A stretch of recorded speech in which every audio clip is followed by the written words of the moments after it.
Hello, everyone. I guess we're all in. The attendees are joining as we speak, and I would like to just kick this off as the NYU host for this very new and very exciting series that we're starting today.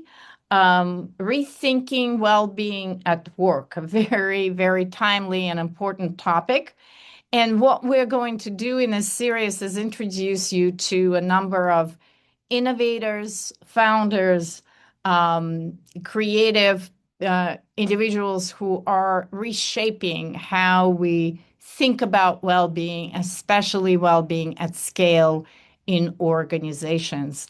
And the host for these series is going to be the advisor to our Coaching and Technology Summit and the friend of our program. And you can turn on your videos here, Neal Sundberg, who is the Director of Pediatric Health Coaching at the organization Brightline. And Neal is going to introduce our guest today, Nick Wooters, who is the founder of a fast-growing and fast-scaling company, Coya. And Neal is going to say a few more words about what we're going to do today.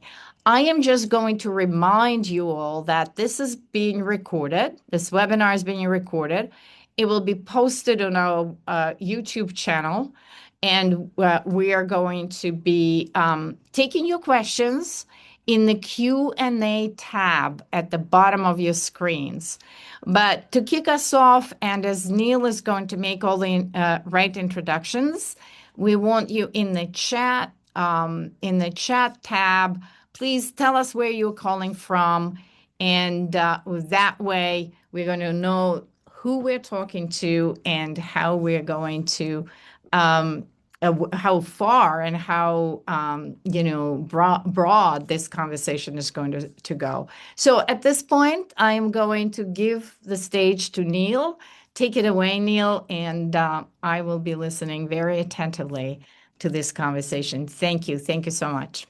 Yeah, thank you so much, Dr. Anna, for the intro, but for also this opportunity as well. Hello, everyone. I'm so excited to have this conversation.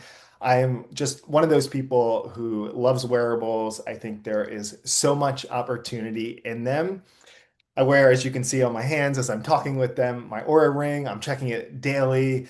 And at the same time, I've come to realize, as I'm sure many others have, that there is just a huge difference between having the data and really knowing how to use it well. So I'm so excited to explore that today with Nick Wooters. And to introduce Nick, Nick is the co-founder of Coya with a background as a lifelong coach, including over 20 years of coaching swimming and triathlon, working with athletes from NCAA Division I programs and the United States Olympic team. In addition, Nick has spent more than 10 years as a professor in the Stanford University School of Medicine's Health and Human Performance Department, where he developed a passion for educating people and translating complex health science into practical, actionable steps. Beyond academia and athletics, Nick is a high-performance consultant who helps create optimal environments for teams to thrive, working with companies and multiple Division I athletic programs. Known for his engaging and approachable style, he is driven by a desire to help individuals and teams take the right next step on their health journey. Nick has been featured as a speaker at events across the country, including athletic conferences, leadership summits, and company events, specializing in holistic wellness and sustained performance. And we are very happy to have him here today. So welcome, Nick. Thank you, Neal. I appreciate it. Of all the places I've talked, I got to tell you, I'm really excited for this one. That is for sure a topic near and dear to my heart. And thank you to NYU for putting this together and the events to come together. I think it's a really important information that people are getting out there, and NYU is certainly taking the lead on making it available. So I'm excited to get into it.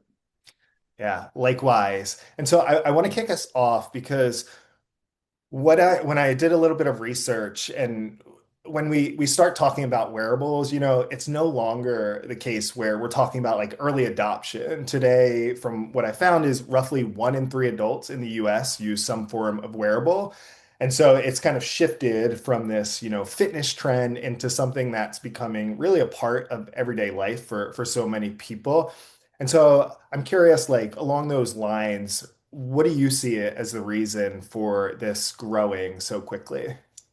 Yeah, I think it's a really good point, and I think that it's really a culmination of a couple different factors coming together. One is just the accessibility, right? I think that in addition to just being a lot of options, right? If I'd like to wear a ring or I'd like to wear something on my wrist or whatever the case might be, you're going to be able to capture more people.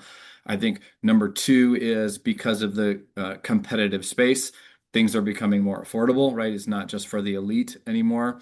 And three is, I do think owning your own health journey is starting to become a status symbol in and of itself. I think, I think about me with, and now I'm wearing too many things at once, so don't do it my route. But me with seeing somebody else with an aura ring on or something like that, you kind of have that innate, almost immediate connection with that person of, hey, like we're trying to do our best, we're doing our thing, and so there ends up being a little bit of I think a status symbol that's now coming with that, particularly in leaders of organizations space of making sure that they're tackling this, which is then really helping, I think, the spread of wearables and what they can do. Yeah, so true. I'm gonna embarrass myself by saying this, but my wife and I were watching, I think Love is Blind the other day, and I just remember seeing someone who had like their Aura ring on, and I was like, "Hey, Aura ring!" And like my wife and I both have it, but it is so true. Like it's I see people on the street, and there's that level of community there. I know too, when you and I spoke before, one of the things we talked about is how organizations are even gifting these things. And I'm curious kind of how if you've seen that and if you can tell us a little bit more about that. Yeah, that's been one thing that has grown quite a bit in the process of us building our business. Coming alongside of organizations, be that executives on an individual level, executives coming together, and companies coming together. I think that there is internally in companies, there's an opportunity to build culture around this, right? Create common language around, hey, something we can all talk about around the water cooler or the copy machine or just like out and about.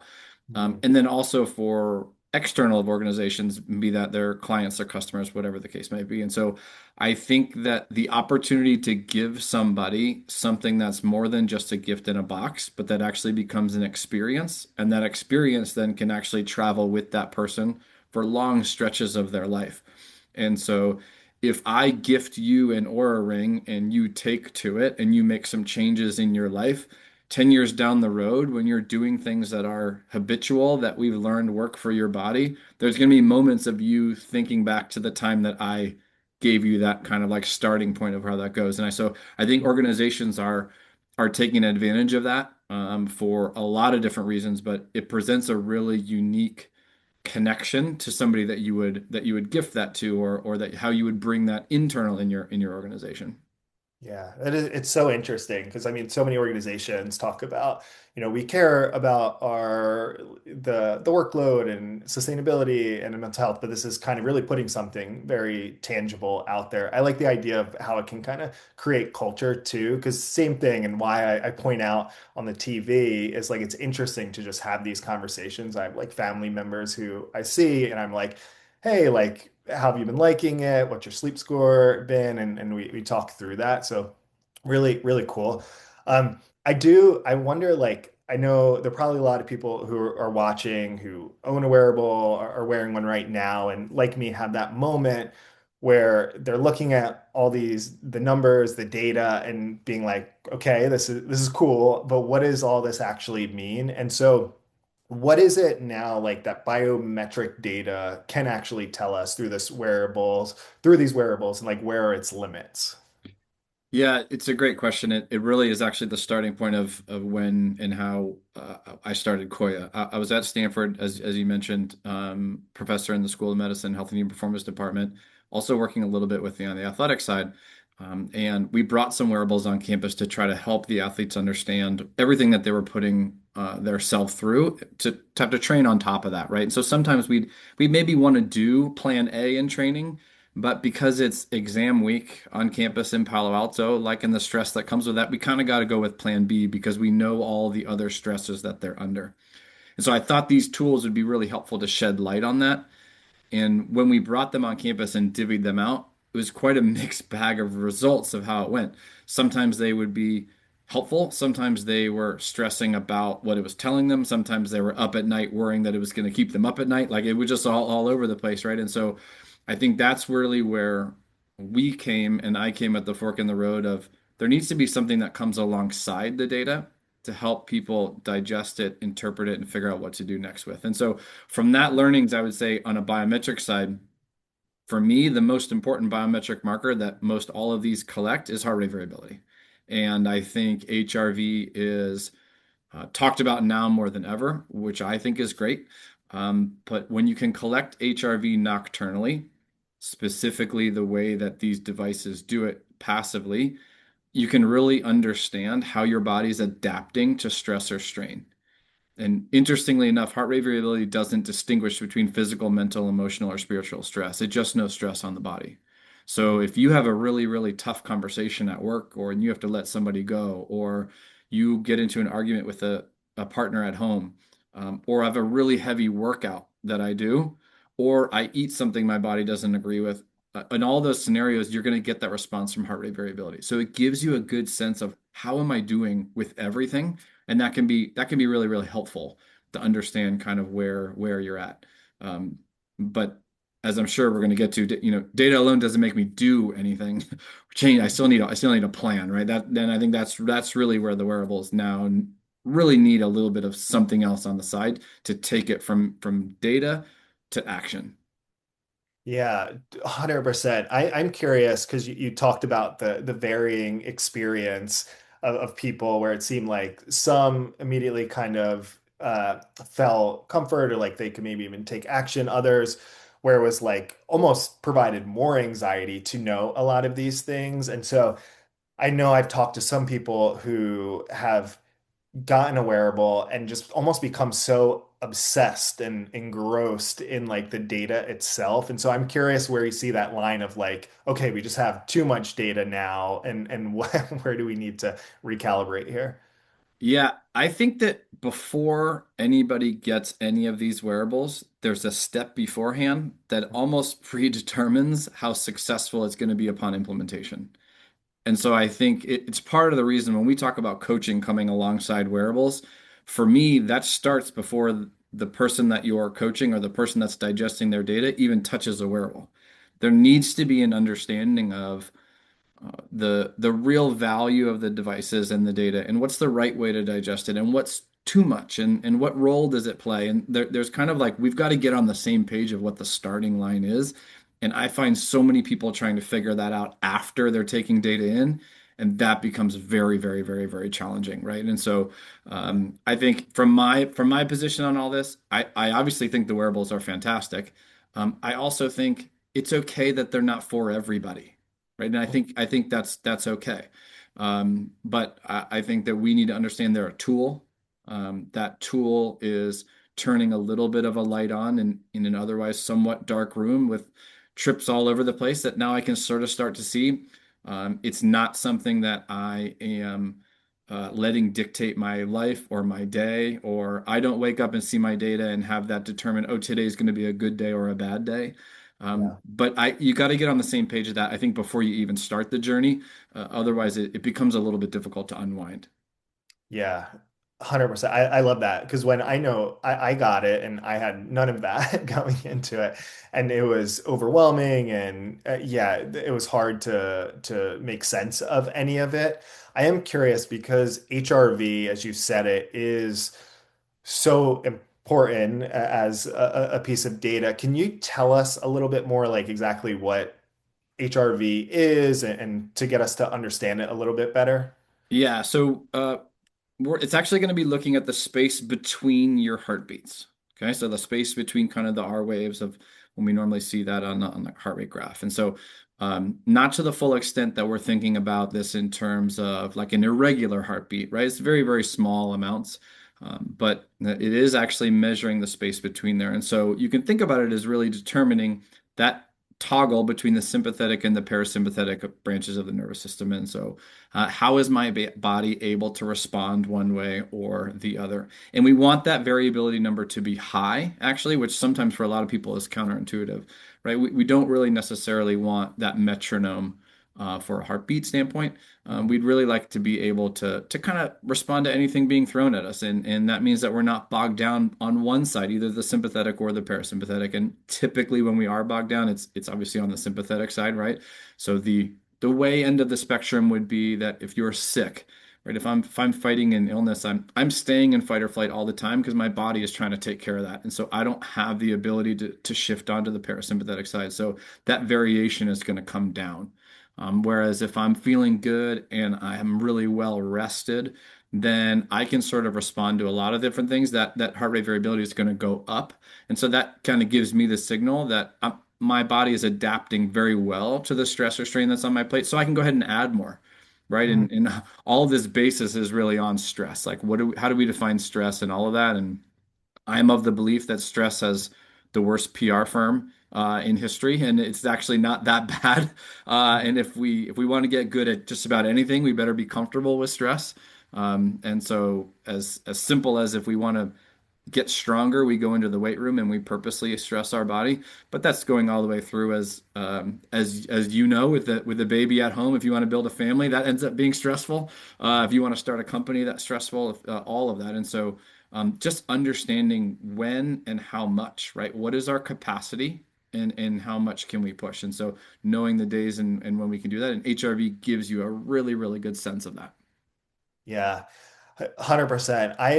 A good example and little story time for me as I've been exploring HRV is there are things we know, right? And so we know from like research that blue light exposure at night can delay REM sleep and shift sleep quality sometimes by a couple of hours. I learned that from I think Kyle.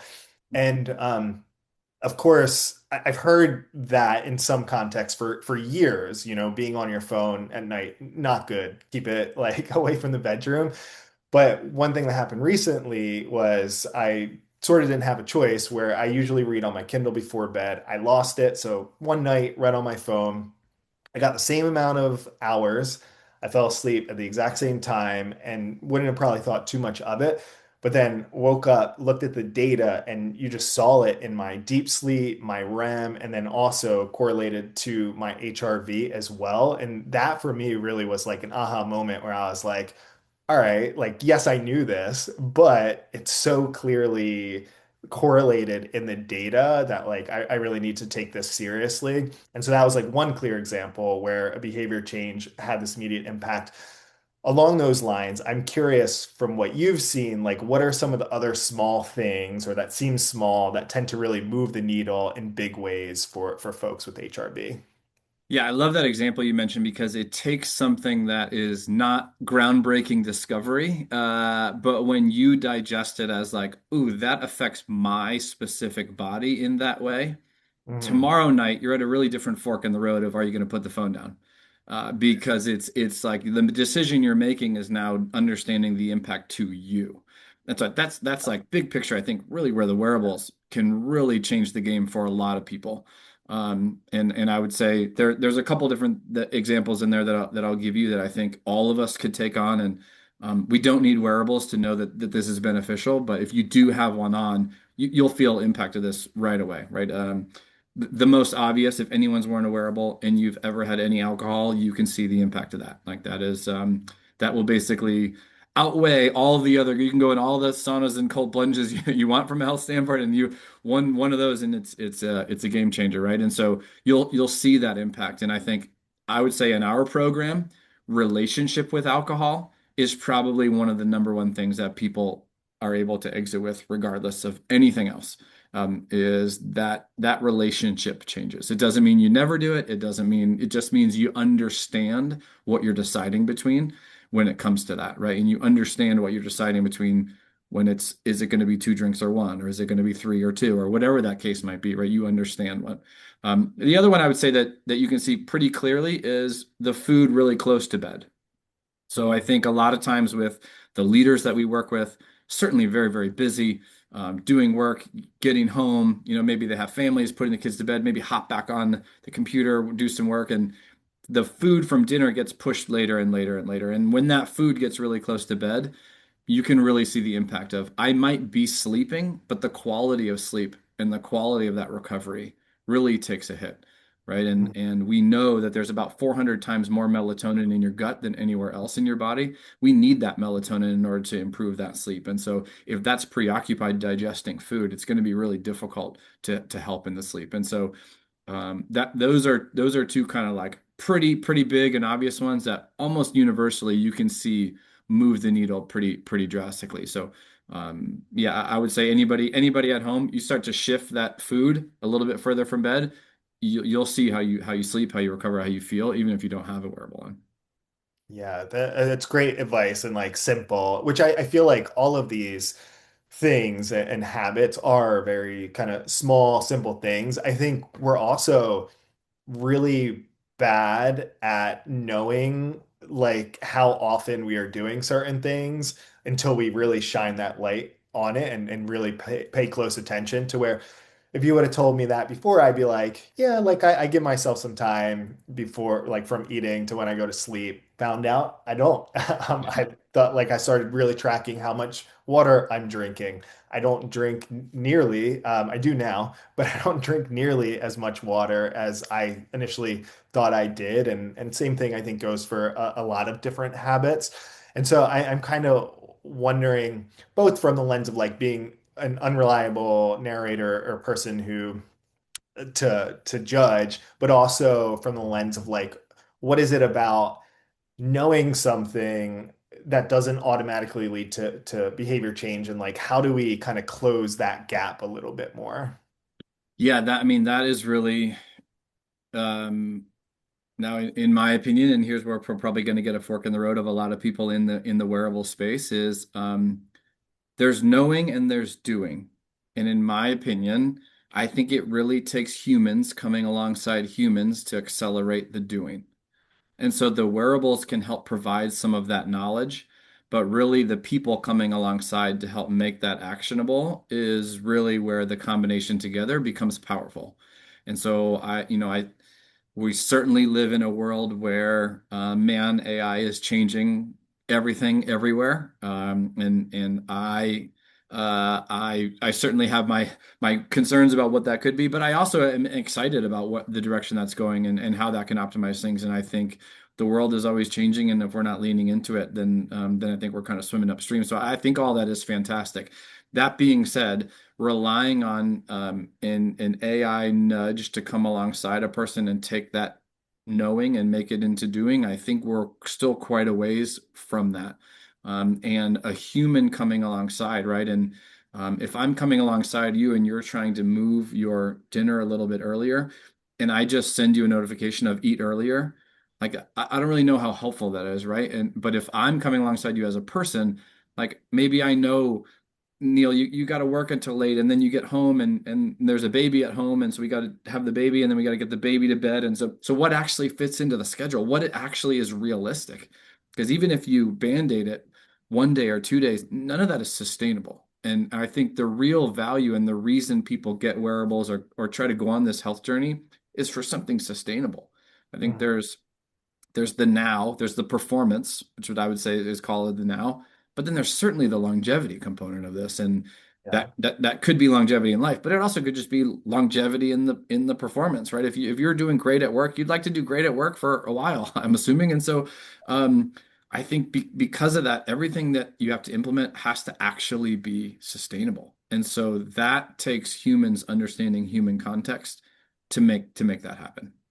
Yeah, contact so important, and I relate to that because I have a tendency to get really obsessive about really anything, specifically when it comes to health. And so I've had time periods in my life where I've gone full plant-based, time periods where I've really hunkered down and I'm at the gym nearly every day and have just found it's not the right balance. You add, like you said, my son now into the equation and trying to like fit all that in, like, and that's where I think I come to it now is like what is important? What do I value now? Which is that sustainability. I want to be able to play with my son for a long time, and like that's where my values are. I know that was something at the beginning that we talked about was like values, and I'm curious from your perspective, like how do even values lend into this conversation and kind of drive, motivate people too?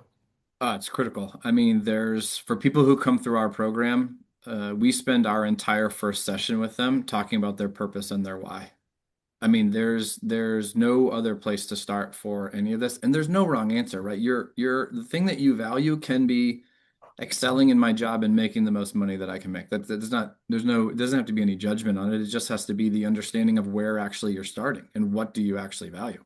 And so then we can figure out, all right, how does fitness play into that? How does nutrition play into that? How does sleep play into that? But if I'm just trying to come alongside you and give you what I think is the right thing, right, and it's not landing for you, then it's not going to be sustainable. But like understanding that you have that desire to be able to get on the floor and wrestle with your son for the next 10 years, then that's going to help shape a lot of decisions that are made.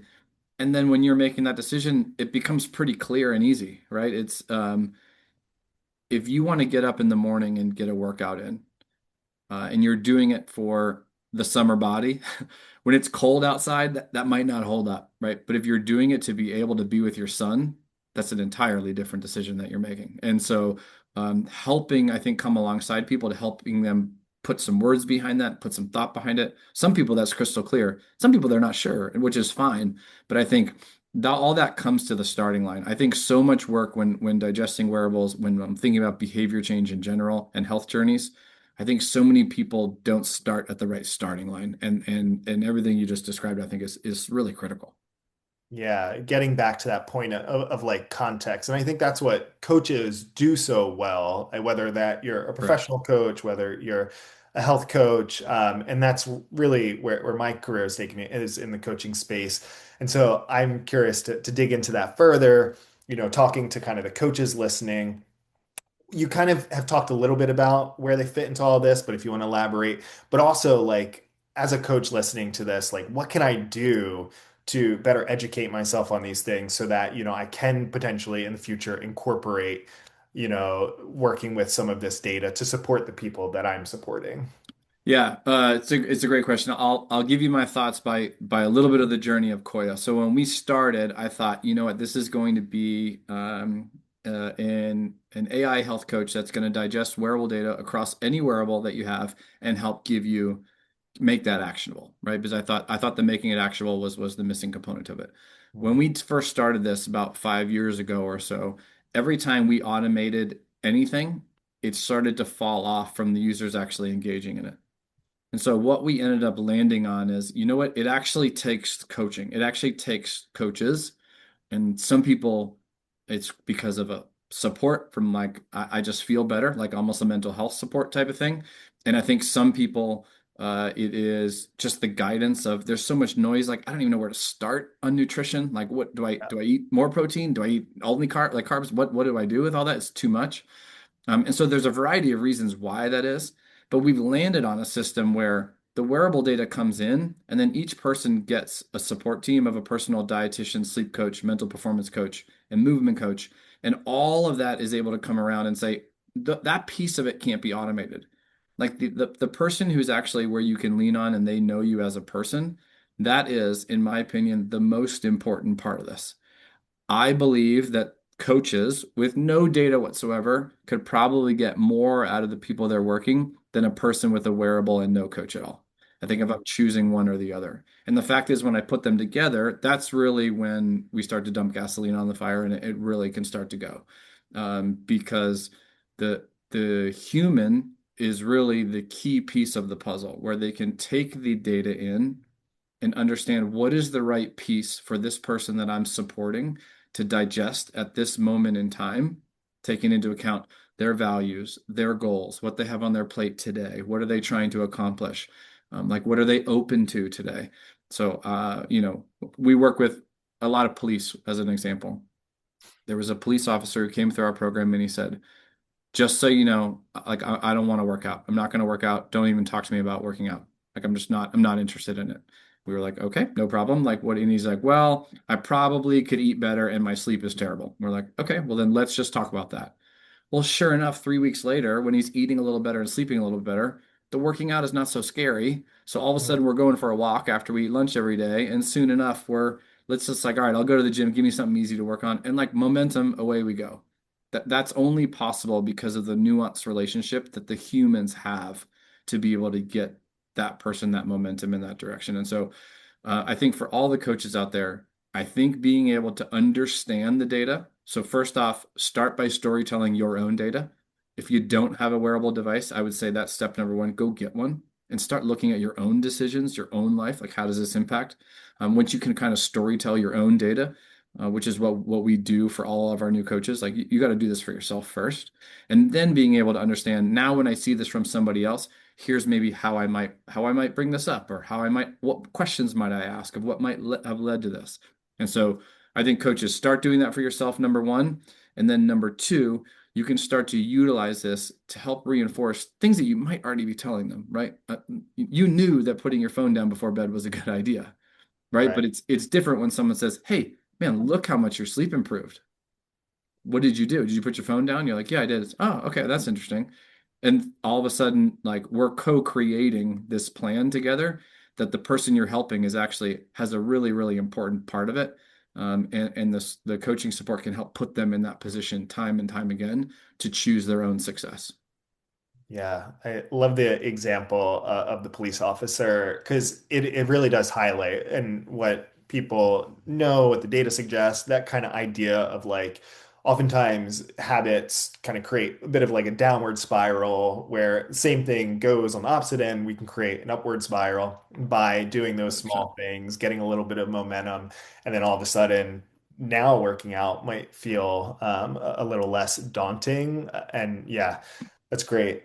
I'm curious if if we were to think of like before we jump potentially into some questions, which I would love to hear, and I see a few that came through. Please, others submit them as well. If we were to think of like one actionable takeaway for people about a lot of what we discussed, what would that be for you? I guess I'll break it into a couple categories. I think first off, we talked on the coaches. So for the coaches on that are listening, make sure you get a wearable because I think some of the people you're working with might already have them. If Mm, they don't, it's spreading, right? The wearable market is growing. They're dumping more money into it. Like we see what happens at the Olympics. We see how that's coming to the forefront in how that's being positioned. And so I think be familiar with this, and you don't need to be a data scientist. You don't need to, like, if you just have your own experience with it, you'll be able to talk to it. And I think that's really, really important. Um, I think for the individual, if I was to give you a couple health things, like things to do right now, we think about something as simple as a 3-2-1 plan. So before bed, 3 hours before bed, have your last meal. 2 hours before bed, no heavy mental work, right? Stop working. And then 1 hour before bed, no blue light. That's a mm, sliding scale. So it's not a pass fail. Oh, I have to do this. I have to set an alarm and do this. But if I can just understand generally how that works, I might shift my priorities. If I get home and I got to do some work and I have to eat, maybe I'll eat first and then I can get that out of the way and then I can finish up my work. So there's things we can do there, but as simple as understanding how you're downshifting your day. I would say it's much more common for people to have a plan in the morning. I wake up and here's what I do in my morning. At mhm. night, it's less likely that people have that same plan.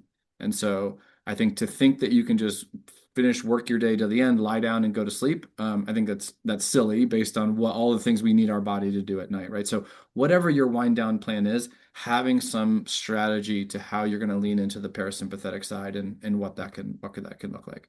And so I think that's actionable and something that I will be working on in my own life to now until forever.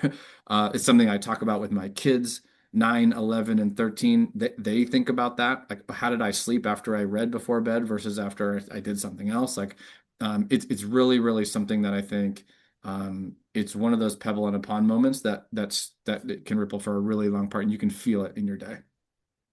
Yeah, really interesting with the 3-2-1 because for me, my sleep latency is really good. So I can fall asleep even if I am Yeah. working up until that point. But to that point, it's not about just falling asleep. It's about like everything that is happening during sleep that is going to constitute good sleep. And I think in my like previous years, I wouldn't have been thinking about that. I'm like, as long as I get my hours, they're the same. But that's once you're actually asleep, a lot is happening during that sleep cycle or those sleep cycles. Yeah, 100%. I think that's it's funny the research now. First off, consistency. Consistency actually beats out quantity and all-cause mortality. And so if I'm looking at the most impactful thing, it's actually trying to be consistent at when I sleep and I wake up within about a 30-minute window on each side. Now, sometimes that's not possible because of life, but if that can be the outlier, it doesn't have as much of a negative impact on it.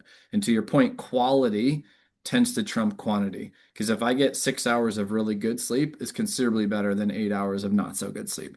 And so understanding like how do I set up the consistency and the quality to do that, and it's really really important. And for me, honestly, it starts with values. It starts with mindset more than anything.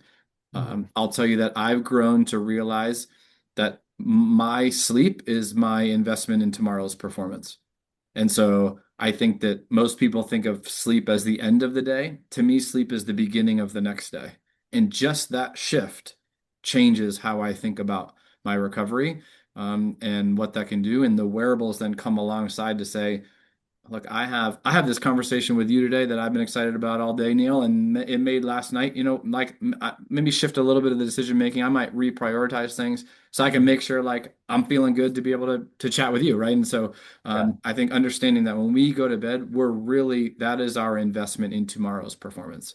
It's not the recovery from today's performance, it's the investment in tomorrow's.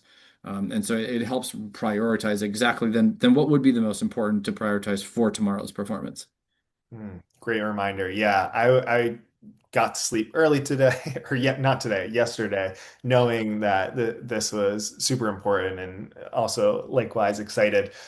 Amazing. Let's jump into some of these questions because there are some good ones here, and I'm sure a lot of people have similar ones.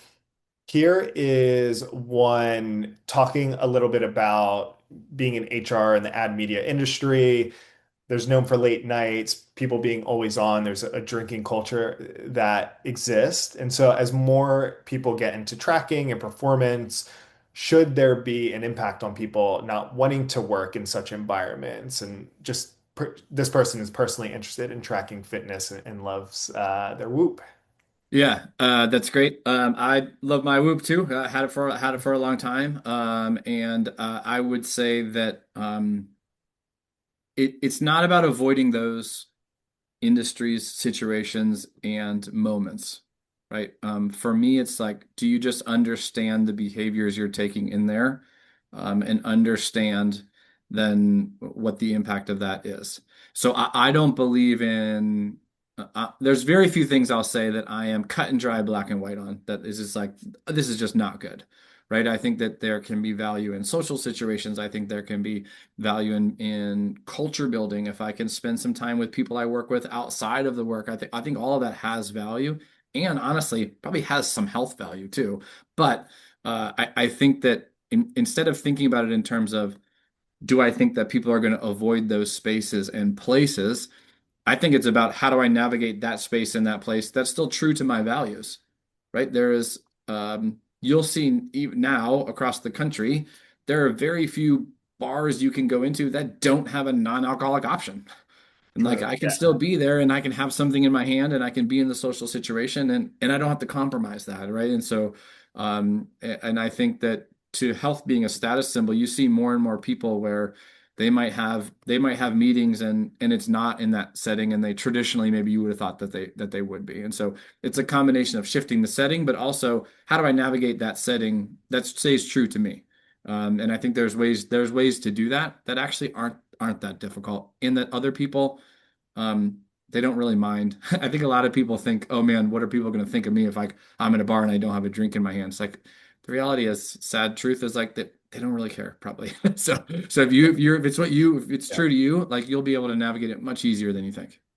Yeah, it's a great call out to it. It makes me think about kind of like chicken or the egg in terms of the shifts that we see. Like there may be some shifts which have kind of because of more awareness, more maybe health consciousness, there's been the shift to more people going for these non-alcoholic drinks and beers and things like that. And now they're more widely available, accessible, which makes it a little easier. But I like what you're saying too. Here's a question just related to like blue light glasses and Yeah. if there is like data to show that they do in fact make a positive difference in sleep quality, and maybe not just even blue light glasses, but I know there's other things with the phone that Yeah. be particular. Yeah, I would say a couple things on that. One thing is there's just really simple settings on the phone that can make life easier, right? So I just have if I triple set, and I'll show you this. If I triple click on the side of my phone, it's really easy for me to take it and make it so it turns red. And so there's really easy ways that you can do that within the phone. You can do it, and it's built into every iPhone, and they have it in Android as well. But I think big picture wise, when I'm thinking about blue light glasses, yes, the science is real and clear on the impact that can have. I will say probably over 85% of the impact from what you're taking that blue light in is the content of which you're taking in and the engagement that your brain is having with that content. And so I think that if you are a person that is in front of a screen all day, every day because of work or whatever else, and if you put some blue light glasses on and go through that same thing, you'll see there's probably less of a headache, of an eye strain, of all of that, which certainly can have an impact. But I think more so what I see is there are lots and lots of people who are paid lots and lots of money to keep your attention on the phone. And so when you're scrolling on the phone, there is a blue light impact. I think it's more so the engagement of your brain and then having to then turn that off and what's happening there. And so I think that you have to weigh both of those at the same time. But in general, big believer in blue light glasses. I think that they're great. I think there's a lot of variety in glass quality that can do it. And so there's a little bit of an element of kind of what you pay for there. But yeah, I think keep a note of what it is you're taking in and digesting, not just the light itself. Yeah, love it. And Anna, I see you. Yeah, Uh, I'm just oh, yeah. jumping in, looking at the time. I want to make sure we answer a few questions that are specifically organizational related. Yeah. Erin Chan is asking how you see the implementation of these wearables in a professional environment, because a lot of the conversation was focused on individual application, even though there's a Yep. definite connection to leadership, et cetera. But what about executive teams interested in using these physiological signals to optimize performance on an executive team for mental focus, cognitive clarity, and ultimately influencing leadership effectiveness? Yeah, great question. And I think that the reason it goes hand in hand with the individual is from what I've seen across everybody that we've worked with and that I've come alongside, the very, very important starting line that we keep coming back to is that this needs to be an invitation for the individual to be optimized as opposed to the organization monitoring. And I think that first off is um, in my opinion, is like a non-starter. Like cannot go that way. Like we'll never understand what the impact could have been on an organization if it is starting point with well, let's monitor and do this. And so that's number one. And I would say the best implementation, if I'm going to make up an ideal scenario, right, and play this out for you, it would be if, and we see this in our program literally probably 90% of the time individual executive comes through the program, starts to make some habit change, build some better habits around their own health and wellness, seeing how that impacts their performance as a leader. And then they say, man, I really need something like this for my leadership team. They bring it and say, here's the impact it's having on me. Would you all like to come through this? Like, here's what I think we should do. Let's do this as a leadership team. And as good leaders know, there's dictating, right? And then there's bringing everybody around the table around the idea. And so when you can get leadership to take things in that way, when they then bring it downstream within the organization, they're able to say, here's what I did. Here was the impact on me. Here's how it showed up for me. I'd love to gift that to you. I'd love you to feel that same thing. And so you're getting every rung down the line at the right starting line when that individual starts. But I do think a common language from a culture standpoint around this, when you can get an executive team to do this, uh, when they get together, it doesn't make sense for them to get together at the bar, right? It also doesn't, after lunch, let's take a walk together. They're going to come up with really great ideas on the walk because we know from science if I'm getting fresh air and I'm getting exercise and I'm moving, like what that does to chemicals in the brain. And like that's going to be very productive and helpful. And so they have that common language where they don't need to defend that action.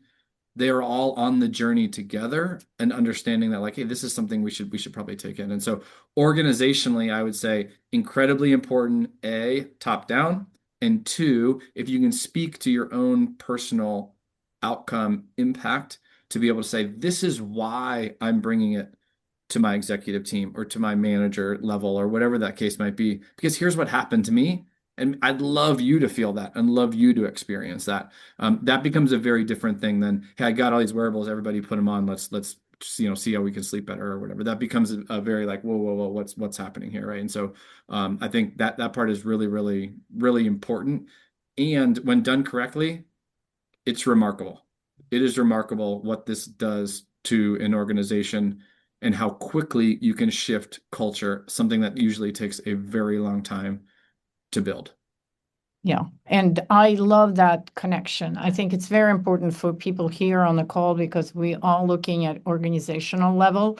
And I think you were able to, between Neal and you, connect the personal experience. But then for us, it's important to know how you can make it stick. And to your point about values, culture, it becomes part of the culture. I love that connection. Yeah, I think one layer on top of that is retention, right? Like this Yeah. is how much we care about you. This like I don't care about you. Work becomes a byproduct. I just care about you being as best person. And if I can leave that as the forefront, then that becomes I'm not doing this so that you perform better at work. I'm doing this because I care about you as a person, and your performance at work is going to increase as a byproduct. Like that tends to be the reality. And so just described in that way helps from an implementation standpoint. Oh, I love that. This is a really great language.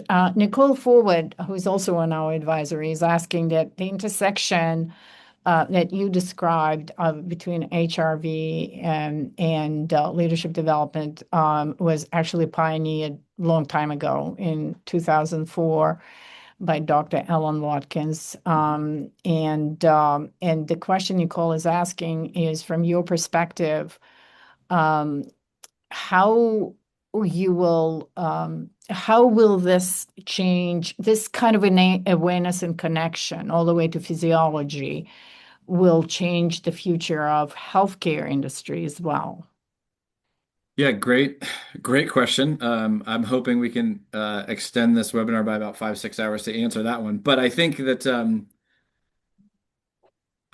that people are gonna, from a healthcare standpoint, people are going to increasingly understand, own, and dive into their own health data at a much higher level with every passing year that happens.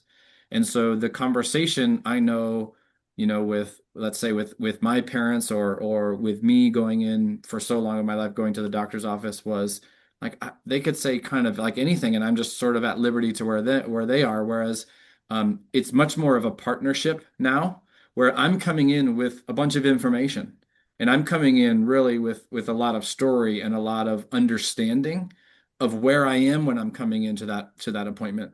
And that doctor needs to understand that that's different and they need to be able to meet me there. And so I think their skill set needs to level up a little bit, understanding that and who they're dealing with coming into their office. And I think that there becomes an opportunity to value and reward those that are taking care of themselves at a higher level, right? And I think that there's going to be people that are making decisions and different decisions going forward based on this information, and they are going to probably be rewarded within the healthcare system then rather than those who are kind of perhaps going at a little bit of the old way of kind of hands thrown up of like, hey, whatever happens, happens. But I think most importantly, there's information now going both directions, right? There's information that's going both directions, and I'm hopeful that in the future, if I'm going to the doctor's office, I could be able to send them some data where when we sit down, they don't need to ask me all of those boring questions in the beginning. It's like, here's all the things that you need to know. Like, we can get right to it now. And you know what I'm working on, you know where I've been, you know where I'm going. Like this journey is laid out. And so come and meet me where I am on the journey and help me take the next step. Instead of kind of parachuting in, we've got to figure out where we're starting, and then you got to take a stab at what I should do next. And so it's going to be a much more collaborative approach going forward. Fantastic. And Nick, what's in the plan on the roadmap for your company? You're growing so fast. Give us a little bit of an insight of what the vision is. Yeah, good question. Right now, our program is come on in. If you don't have a wearable, we get you a wearable. We give you, again, that support team of 4-to-1, sleep coach, mental performance coach, movement coach, and a dietitian. And let's come up with custom plans inside those that the feedback from the wearable actually gives you, oh yeah, this is good. This is responding. I think on our side, it is continuing to understand what is the right touch point that keeps people on the journey. Because in the beginning, we know that there's going to be momentum. Anybody who's put a wearable on, they know that first couple of times when they wake up and they see their sleep data, it's like, wow, this is super cool. This is really interesting. And then 6 months later, it's not the same reaction when you wake up in the morning. So how do we extend that momentum to be able to say, what does it look like in 6 months that I still feel like I'm excited to take the next step? And that is actually where I think AI can play a role. I think AI can play a role from making coaches more efficient, making coaches able to recognize patterns, and also a way in which we can deliver it that's more interesting. I'll give you a tiny little like peek behind the curtain. We're starting to deliver podcasts to people.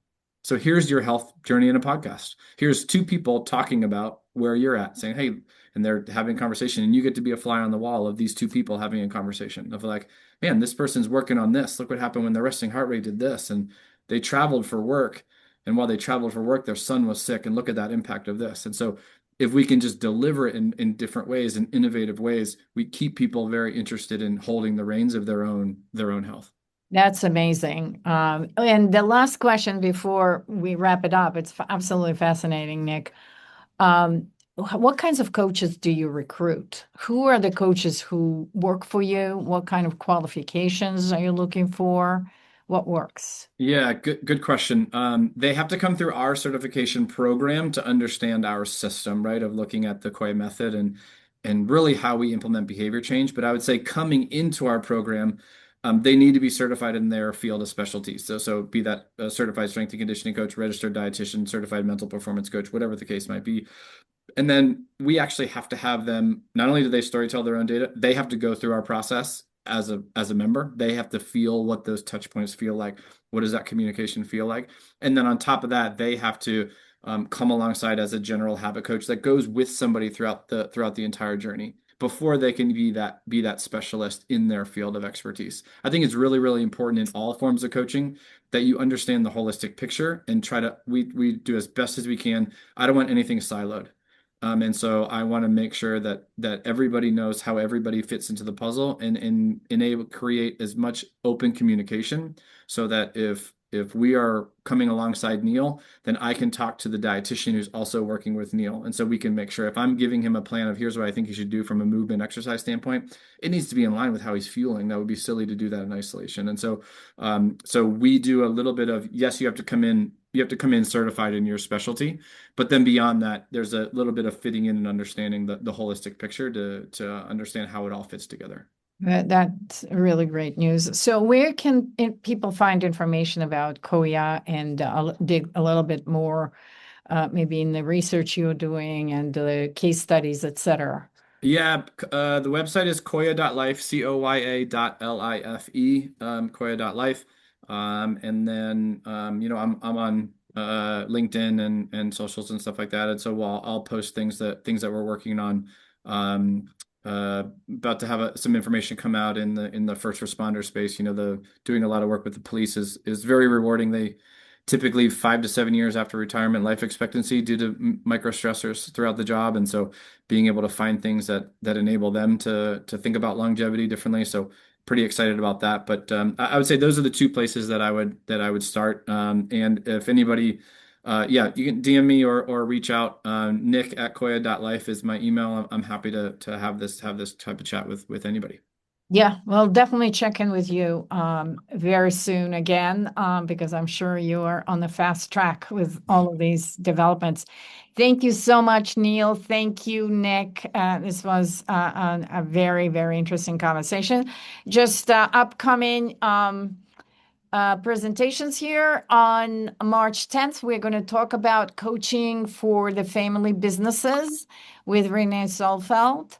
We're going to talk about, we're going to Buenos Aires. We're taking our show on the road to Argentina. And then we're going to bring you back here again with Rethinking Wellbeing at Work again with Jessica Singh. And then we hope to see everyone at our 5th annual Coaching and Technology Summit. And we hope that Nick is going to make the trip to New York City and you will be able to chat with him in person, as well as Neal will be there and obviously myself. But thank you all very much. If you want to rewind the tape, it will be on YouTube and you are going to get information from us via email. Thank you all very much. Have a wonderful rest of the day, and we'll see you soon. And check with your wearables how you did on the stress level through this presentation. Thank you. Thank you so much. Bye-bye.